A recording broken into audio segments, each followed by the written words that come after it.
જય શ્રી કૃષ્ણ। મમતા ફાઉન્ડેશનમાં તમે જો આ વૃંદાવન મથુરા બરસાના ગોકુળની યાત્રાએ આયા એમાં તમને કેવા અનુભવો રહ્યા? તમારે રહેવાની વ્યવસ્થા કેવી હતી, ખાવાની વ્યવસ્થા કેવી હતી, અને બ્રહ્માનંદભાઈ જે સાથે હતા તમારે એમનો સહયોગ કેવો હતો? એમનો સહયોગ તો બહુ સરસ હતો। રહેવા જમવા ખાવાથી બધી જ વ્યવસ્થા બહુ સરસ હતી। અમે બધી જ જગ્યાએ ગયા, બરસાના દરેક જગ્યાએ ગોકુળ ગોવર્ધન બધે દર્શન બહુ સરસ રીતે કરાયા છે એમણે। બધે બહુ સરસ રીતે અમે એમના સ્વભાવ બહુ સરસ છે। તમે ફરીવાર આવી યાત્રામાં એમની સાથે જોડાશો? હા, યસ। અને બીજા કોઈને પ્રમોટ કરશો? કરીશું। આભાર। જય શ્રી કૃષ્ણ। જય શ્રી કૃષ્ણ। જય શ્રી કૃષ્ણ। રાધે રાધે। જય શ્રી કૃષ્ણ।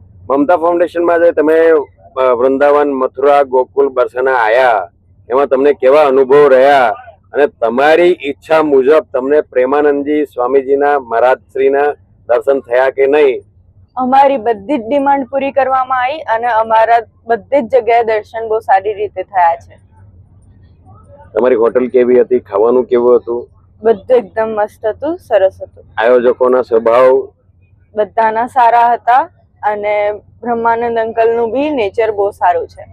ઓકે, હવે તમે બીજી વખત આ યાત્રામાં આવશો મમતા હા, ફાઉન્ડેશન? જરૂરથી આવીશું। અને મમતા ફાઉન્ડેશનને પ્રમોટ કરશો? હા, થેન્ક યુ। જય શ્રી કૃષ્ણ। રાધે જય શ્રી રાધે। કૃષ્ણ। રાધે રાધે।